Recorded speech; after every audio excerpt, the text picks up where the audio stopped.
Bonjour à toutes et à tous, amis gaulois, gauloises. Vous écoutez Cinécast. Salut Thibaut.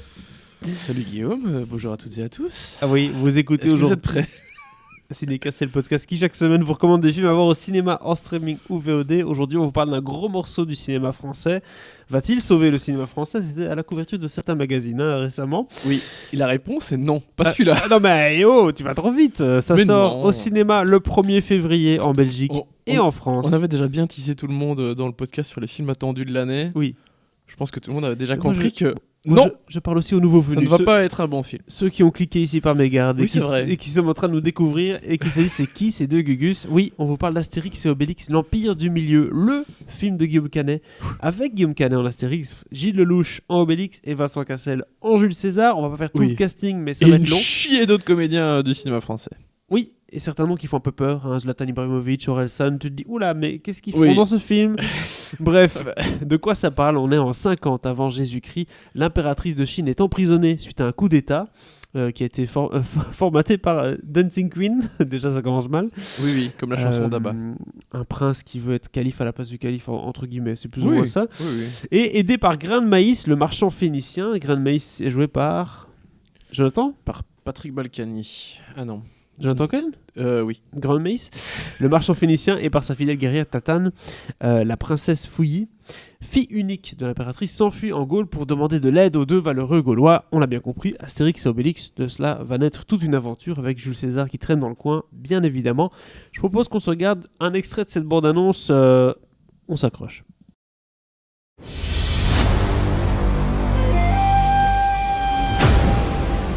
J'arrive de Chine, j'ai besoin de votre aide. Rassurez-moi, vous savez où c'est la Chine quand même? Ouais. Même moi, je sais où c'est. Je vais devenir le nouvel empereur de Chine. La mère Cléo, elle va pas s'en remettre. Et mon nom restera gravé dans le marbre de l'histoire. Ah, j'adore quand tu dis ça, j'adore. Ah, tu le dis bien, tu le dis bien. Pourquoi faut-il toujours qu'on vienne nous demander de l'aide à nous? Non et non. Moi, je suis d'accord. J'ai rien en ce moment. Je t'arrête. La princesse et moi, on va se marier. Et tu sais quoi, Obélix? Tu seras mon témoin. Mais c'est pas vrai, il est en train de lui parler, il est en train de nous balancer. Vous faites quoi là? Rien. Je vais vous montrer comment on se bagarre en Chine.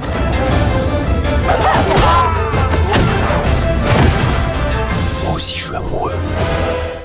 Je trouve qu'il y a beaucoup trop de coups de cœur dans cette aventure. Voilà, on va s'arrêter là. Attends. Arrêtons la souffrance. Mais je ne sais pas, moi qui suis assez amateur des comédies qui tâchent, ça a l'air de me plaire tout ça, mais j'ai déjà une première interrogation. C'est le nom du scénariste. Qui a écrit le film? C'est la première chose que je me suis dit, qui a été écrit? Est-ce que c'est Guillaume Canet lui-même qui a pris le stylo? Non, c'est Philippe Mechelen. Alors qui est Philippe Mechelen? C'est peut-être un Belge d'ailleurs avec un nom pareil. Ouais. En tout cas, c'est le scénariste des Tuches, de tous les Tuches. Sauf le premier, Déjà, visiblement. là, ça fait un peu mal.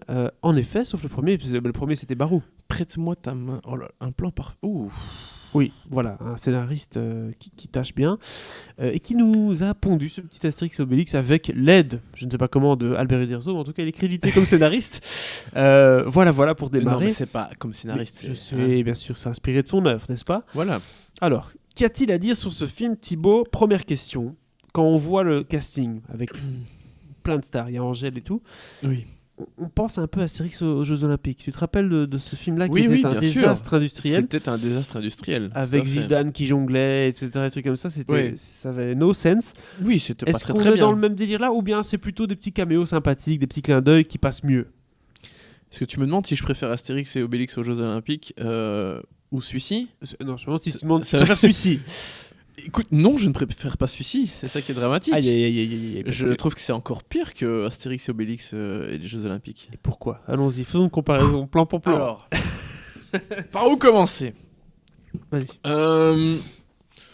Bon, l'histoire, déjà, c'est pas terrible, mais c'est Ça passe. classique Astérix, Ça quoi. passe, mais c'était pareil chez On les nous Bretons, demande, finalement. c'est ça, oui. Oui. On vient leur demander de De l'aide pour aller à Perpète-les-Bains-de-Pied, taper les gueules et puis résoudre le problème. Enfin, résoudre le problème en tapant des gueules en généralement. Il n'y a pas beaucoup de Ouais. négociations et de. Hein. Jusque-là, ça va. Un pitch simple mais efficace. Oui. Dans les grandes lignes de l'histoire, simple. Mhm.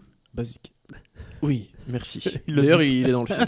Oui, je sais. Mais c'est tout ce qu'il y a autour qui va pas.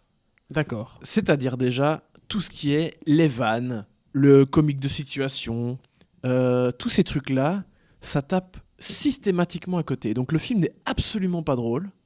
Je pense que j'ai rigolé une fois, un petit peu naturellement de bon cœur. C'était une vanne un peu plus limite borderline. Tu dis, ils ont osé faire ça, tu vois. Genre, alors que tout le reste est consensuel, avec des jeux de mots à 2 balles. Avec grain de maïs. Oui, typique. Dancing Queen. Sauf que les scénaristes de ce film-ci n'ont pas ni le talent du Derzo, ni celui d'Alain Chabat. Donc déjà, c'est très, très, très, très compliqué. Mais donc vraiment zéro vanne. Alors que quand tu vas voir un Astérix et Obélix, tu vas... Il y a Siri qui veut aller voir Astérix et Obélix, je pense. Il est en train de te parler. Merci Siri, mais je n'ai... Donc quand tu vas voir Astérix et Obélix... lancé cette histoire. Bref.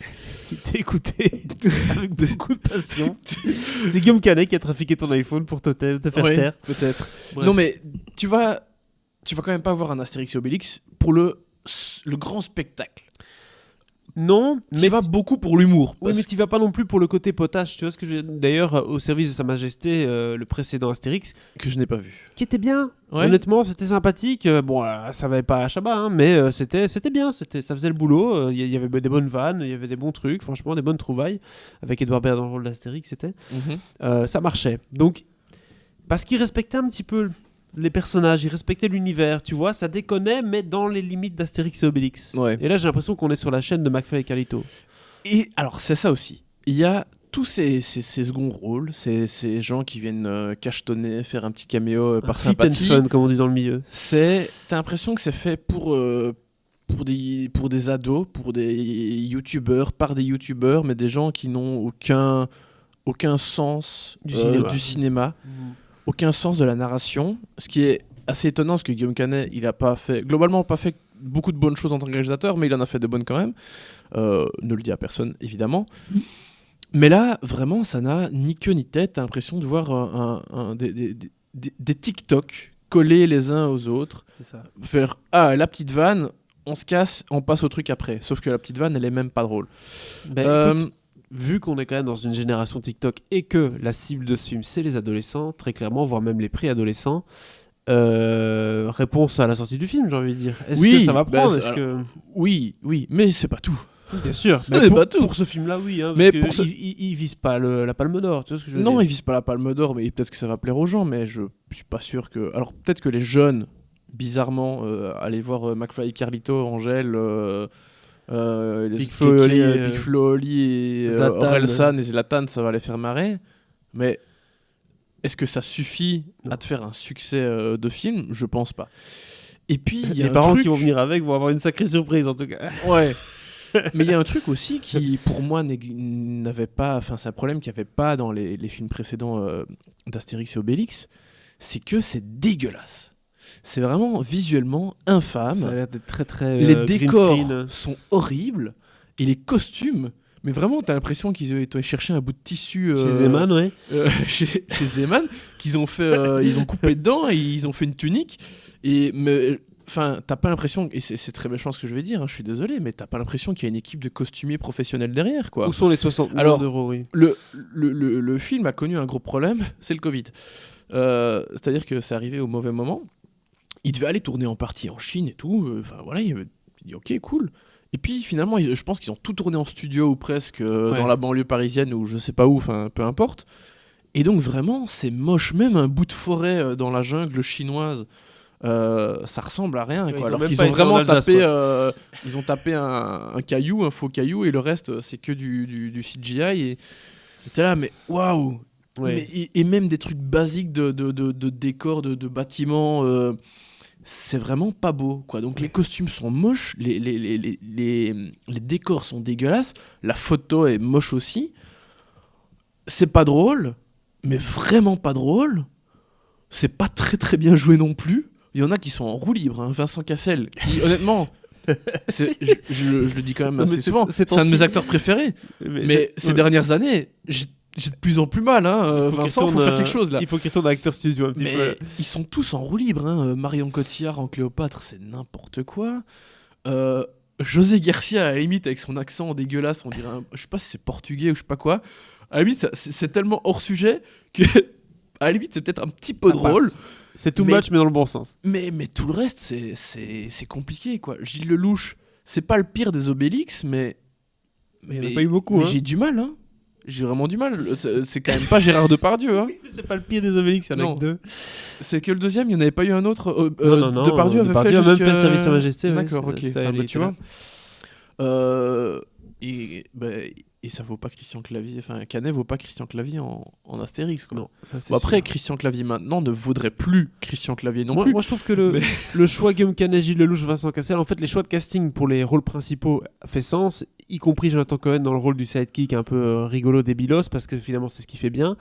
Mais ce qui Ouais. m'intrigue le plus, c'est le choix de Guillaume Canet à la réalisation, alors que la comédie patoche, enfin, le truc vraiment, des barres de rire, c'est pas son style à la base. Hein, Non. donc, Non, limite, un Olivier Barou sur le film, limite, ça aurait pu être plus logique, vu que... Oui, je sais, je dis des... Ouais, là, tu je dis t'abuses. des choses hein. qui font peur, mais Non, mais voilà. ce qu'il fallait déjà de base, c'est un scénariste, hein. Un vrai, Un vrai scénariste, quelqu'un qui sait écrire des vannes. Alors je Ouais. peux pas juger parce que j'ai vu que le premier des Tuches et j'ai pas vu les suites. Le premier était épouvantable, mais c'est pas ce monsieur qui l'a écrit. Mais je suppose que les suites Barou. sont pas meilleures. Mhm. Donc moins non, bonnes. vraiment c'est compliqué. C'est vraiment très très très très très compliqué et ça n'arrive pas souvent. Mais je pense que j'ai vraiment rien de positif à dire sur le film, quoi. Il ne m'en reste rien. C'est fort dommage, mais de nouveau, je pense qu'on n'est pas du tout dans le public cible et que le film a Bah. pour objectif de plaire à la génération TikTok. Oui, clairement, tu vois que c'est un film destiné pour plaire à un public plus jeune. Oui, mais Mais on a grandi avec ces films. Moi, j'aime même bien le film de Claude Zidi avec merde, comment il s'appelle là, le père.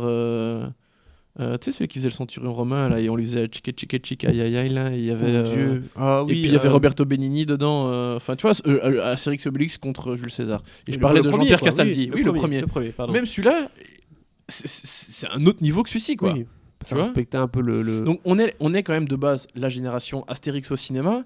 Certes, on n'est plus le public cible parce que tu vois qu'ils destinent ce film à un public plus jeune avec d'autres codes, mais c'est pas pour ça qu'il n'y a pas quand même un certain canevas Bien sûr. à respecter. Et là, on n'y est pas du tout, quoi. Et la qualité n'est absolument pas présente. Pas au rendez-vous. D'ailleurs, on peut comparer la série Wednesday sur Netflix, qui est une série qui est bien produite, qui est bien ficelée, etc., mais qui fait un carton sur TikTok et chez la plus jeune génération, et qui est toujours la série numéro 1 du moment aujourd'hui, alors que Ouais. pourtant, The Last of Us et tout arrive, quoi. Donc, tu peux faire du bon travail et plaire aux jeunes, t'es pas obligé de faire du TikTok pour plaire. C'est ce Non. qu'on verra en tout cas. Réponse dans les salles pour ce Astérix et Obélix, l'Empire du Milieu. En même Qu'est-ce temps, que tu donnes comme à partir du note moment où Vincent Cassel faisait le truc de, je sais même pas comment on le fait là, le truc de Joule là dans la première bande annonce, pour des vieux. Hein. c'est là. C'est Waouh. ça, je pense. Ça y est. Heureusement, Guillaume Canet n'a pas fait un dab. Enfin, tu me diras Euh, s'il l'a encore fait, parce que ça fait vraiment vieux alors s'il fait un dab. Ouais, non, ça y a, je pense pas. Enfin, écoute, j'ai oublié la moitié les trois quarts de ce film. Je te dis, j'ai oublié la seule T'as été vanne obligé qui m'a de te- fait ouais. rire, quoi. T'es Donc, obligé de te prendre une cuite après pour oublier. Quoi. presque. Presque. Donc c'est 0. Donc la note, pour, oui, c'est 0-0, 0 plus 0, la tête à Toto, quoi. 0. Oh, putain, c'est alors, quoi on est cette vraiment expression? vieux. Mais mec, on Oh a là quel là âge? Oui, Waouh. lors de mon temps, en 1940. L'autre jour, Ouais. j'ai dit ça à des jeunes. Ça m'a fait vraiment Des jeunes. vieux. Tu vois, déjà, on J'ai dit dit- jeune. Ouais, je sais, je dis quoi Ça y encore? est, J'ai faut s'y faire. Faut s'y faire. dit à mon époque. Putain, là. Moi, je me Ah suis bon. pris une balle. Allez. Waouh. Bref, Astérix Obélix, l'Empire du Milieu, vous l'avez compris, c'est la critique de deux vieux schnock. Mais on verra, peut-être que vous allez aimer le film. Dites-nous dans les commentaires en tout cas ce que vous avez pensé de ce film-là de Si, Guillaume si vous Canet. êtes cette personne qui va aimer le film, Si vous dites-le nous. l'allez l'acheter en 4K à sa sortie, on ne sait jamais, mais en tout cas, n'hésitez pas à vous abonner au podcast pour écouter nos autres critiques qui, je vous le promets, sont très diversifiées. On n'est pas parle toujours que de méchant films. vers les Non, films. non, Allez non. écouter la critique du film Tar, sorti la semaine dernière. Et vous allez voir, on dit beaucoup de bien. Et voilà, c'est aussi possible d'aller voir des bons films au cinéma. Oui. À très bientôt.